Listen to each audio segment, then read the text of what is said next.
Hey guys, it's Don from City Warmth in Brighton.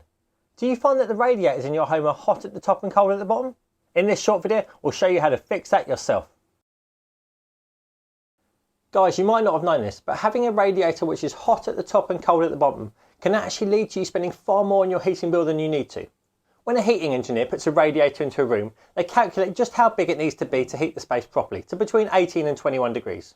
Coupled up with a programmer and a room thermostat, these radiators should heat every room in your house within the most efficient time slot possible. To do that, we need all of this space to be hot all of the time. There are two pipes going into a radiator, a flow pipe, which is where the TRV would be that you control to turn your heating up and down, and a lock shield on the return pipe, which is what the engineers control to regulate how much heat goes into this radiator as opposed to the others in your property. Now, there can be any number of reasons why a radiator which was at one point in time hot the whole way over is now cooler at the bottom.